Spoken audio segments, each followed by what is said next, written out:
Hi, this is Corey Johnston, and today's lesson is going to come from the 12th chapter in the book of Luke. But before we read and comment on that, we just want to review what took place in the 11th chapter. So it opens with the disciples asking for instructions to the master for how to pray. He lays out the formula of Luke's version of what is commonly known as the Lord's Prayer, of which you can read of in Matthew 6, verses 9 through 13. And he adds a few things that we read of in Matthew's 7th chapter, and then we meet the exorcism, where the Pharisees kind of accuse him of having his exorcism power by Satan, and he exposes the logical fallacy of their argument, saying, "Can a house divided against itself stand? You know that Satan's kingdom isn't divided. He would not cast out demons by his own power." And then he draws a line in the sand. "He who is not with me is against me. He who does not gather with me scatters." That means neutrality is an impossibility. It is impossible to maintain the integrity of one's neutrality when you have walked on even a little bit on the straight and narrow. And then a woman says, "Blessed be your mother that sucked and nursed you." And he says, "No, blessed are you if you are hear the word of Yahweh and obey it." So the blessing is not to his mother. It's interesting because the unnatural adulation of which we witness in the Catholic Church, they pray to her, they idolize her, they worship her, was alive and well even in his own lifetime. Then we read of the sign of Jonah when he moves to a different crowd and he indicts the wicked and adulterous impulse in them, which seeketh after a sign, and he promises them one sign, that is the sign of Jonah, the death, burial, and resurrection. As Jonah spent 3 days in the belly of the fish, he would spend 3 days in the dirt of the ground, in the grave, and then rise on the third. And he assures them that the men of Nineveh will rise up and judge and condemn this generation, because a greater than Jonah is in their midst. And then he kind of proceeds on to a light analogy, a light parable rather. So the obvious answer is that you let your light shine, you don't conceal it, you don't open it. And then he leads into a prolonged indictment of the Pharisees, the likes of the lengths of which we don't read really except in Matthew's 23rd chapter. The origin of their argument comes when he is a guest in one of their homes, and they observe that he did not first wash his hands. He did not observe or obey the legalistic cleansing one would ordinarily partake, and he exposes their reverse priorities. He pronounces woes on them and for their hypocrisy, and he charges them with having the blood of the prophets on their hand, because he knows that they're going to kill him, and they don't maybe know it yet, but he is marching on his way there. And as he was saying this to them, verse 53, 11th chapter, the scribes and the Pharisees began to oppose him fiercely and to draw him out on many subjects. So they were determined to catch him at this point. This is when they are all out and all in to find some doubtful utterance of reproach, according to which they could indict him according to Jewish or Roman law, the violation thereof. And watching him, they seeking to catch somewhat from his mouth so as to accuse him. So why were they there? They were there not to listen and learn, but to trap and condemn. So they probably missed the entire message, and we might have enough time to read of a man who clearly missed the message, of which we're going to read. Opening verse. "Meanwhile, when an innumerable crowd of people had gathered together, so that they trampled one another, he began to say to his disciples first, 'Beware of the leaven of the Pharisees, which is hypocrisy.'" So at numerous times in his ministry's numerous locations, we witness that he attracts a substantial or sizable audience. Here we read that the crowd is innumerable, so that means beyond estimation, beyond count. And there was lack of physical room to contain them all. That's how numerable they were. But he turns to the disciples first, and I don't think we read of where he turns to the audience, so we just kind of have to imagine that. And what does he tell the disciples? To beware of the leaven.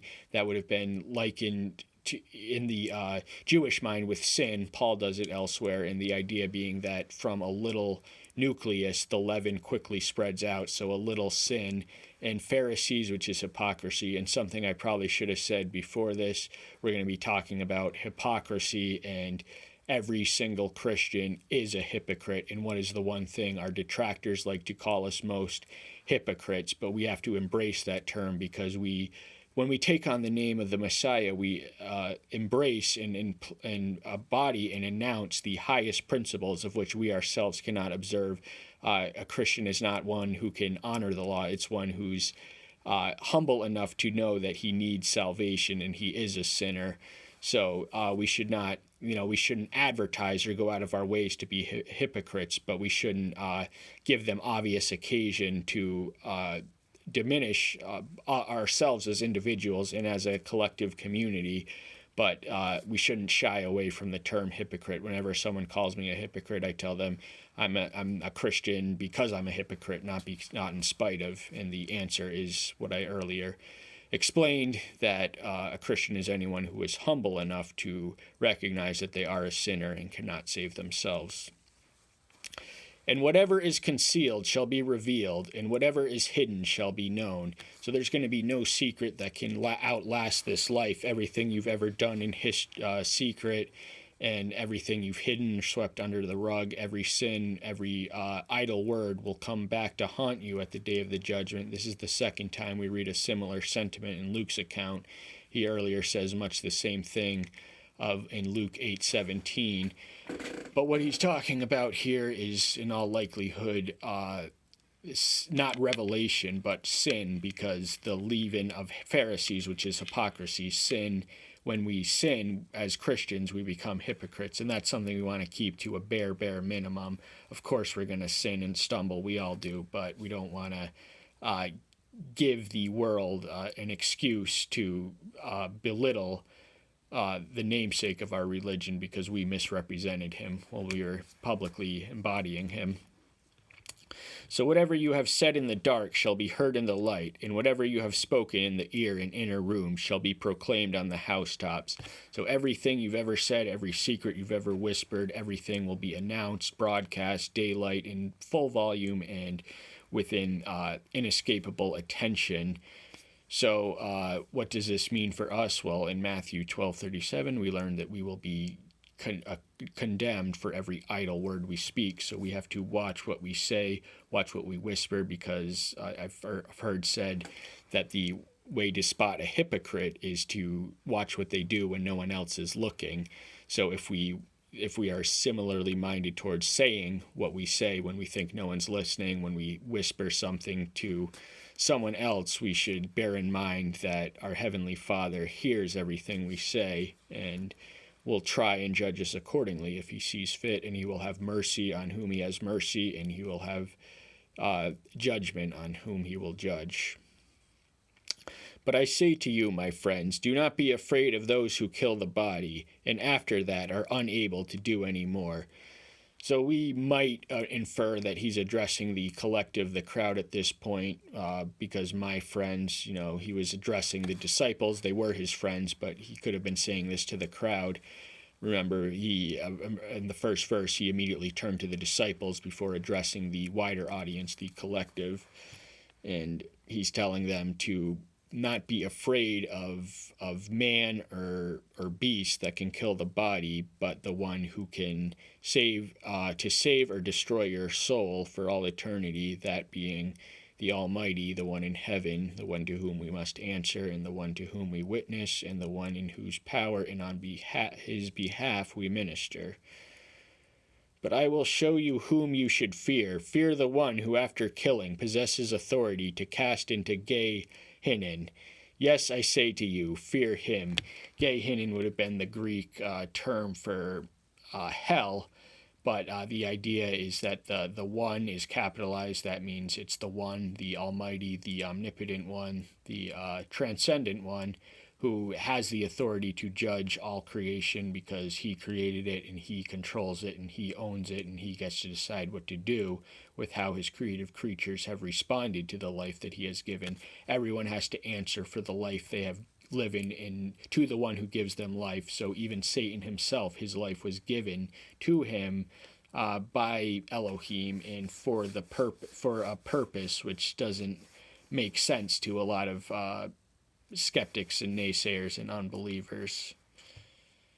But the power to save is equally invested in him who has the power to destroy. So he controls our eternal outcome. This is the one we don't want to offend. This is the one we should fear, not those who can send us to our graves early. But if we die in the faith, then we die saved. Are not 5 sparrows sold for 2 copper coins, and not one of them is forgotten before Elohim? So 5 sparrows. Sparrows are obviously lesser creatures of less significance in the natural order, and in Elohim's estimation and regard, he does not regard any of his created species as tenderly as he does the species of man. And so the implicit value is contrasted between, he builds on the opposite or antithesis in the beginning in the next verse. But even the hairs of your head have been numbered. Do not fear, for you are worth more than many sparrows. Now that is alternately a passage of comfort to many people who are bald or balding, the promise and assurance that their hairs will be numbered in heaven and perhaps restored. But in contrast to the sparrow, of course, we are of exponentially more value in treasure and worth in the eyes of the mighty one. So, and I say to you, everyone who confesses me before men, the Son of Man shall also confess him before the angels of Elohim. So if we want him to accept, to promote us, we have to promote him via testimony and witness to other men. We have to tell him who he is and what he has done in our life and what he can do for theirs. This is the natural response of being reached out. Anyone who lives to tell the tale, lives to tell the tale. So it's if we really are sincerely saved, we will pronounce and proclaim publicly our witness and confession of the Messiah, and we who do that will be assured of his confession. And by the opposite inference we read of in the next verse, but he that has denied me before men shall be denied before the angels of heaven. So our outcome is the response of our outcome is determined by our outlook. So if we hide and harbor our witness, if we do not confess, that means we really never believe, because when we come to believe, we will be bold in confessing and witnessing and giving our testimony and preaching in public. But if we don't, then we have nothing really to look forward to. The one who has the angels of Elohim, he's the one who has the power to send us to hell. We already read, if we do not confess his Son, that is precisely where we are headed before men. And everyone who shall speak a word against the Son of Man, it shall be forgiven him. But to him whom he has blasphemed against the Ruach Kadesh, it shall not be forgiven. Now this verse is confusing and easily misunderstood. The question which arises is, why is the Ruach Kadesh more sacred than the Son of Man, the Son of Elohim, the Son of Yahweh?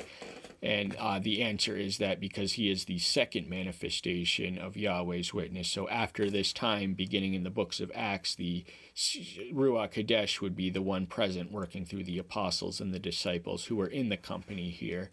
And after that, they will have exhausted their outlets or avenues for divine blasphemy, because, they had neglected the Son in their midst. And once you deny the third and final one, there's no really turning back. You had rejected every witness of Elohim in its form as it was made known to you in your life. So sorry, you didn't make it. That's all there is to it. And it shall not be forgiven. So this is spoken of as the unpardonable sin, and it often elicits controversy and questions about what is so special about it that it is unpardonable. And we actually already answered that, or maybe not completely, but we tried to. And when they bring you to the synagogues and rulers and authorities, do not worry about how or what you should answer or what you should say. So preparation is the natural instinct when we are brought to answer for a charge, and they will be brought before the religious rulers and the political authorities to answer for what they have witnessed and what they have lived for. And he's telling them to take no preparation, because in that moment in time, the Spirit will visit them. Now, does that mean that this promise is operant to us? Yes and no. It's not every one of us is called to give witness before the synagogue, our religious or political rulers, but for those who do, the disciples, both living, future, and past, all have the same promise that in such a conundrum, in such a foxhole, they will be given and supplied with the presence of the Spirit, who will tell them what to say and will see them through this ordeal. For the Ruach Kadesh shall teach you in the very hour what you should say. So they have the assurance of his presence and his power and his manifestation. And one of the things that the Ruach Kadesh does is illuminate. He supplies us with intelligence and things that we cannot have on our own. We're actually going to cut it short. We may save the parable which exists between this and where we left off in Luke's 12th chapter, the one that kind of corresponds with Matthew's 6th chapter. But that's all the time we have for today. Thank you so much. I'm so glad you're here. Stay tuned until next time. I'll see you then. Bye-bye.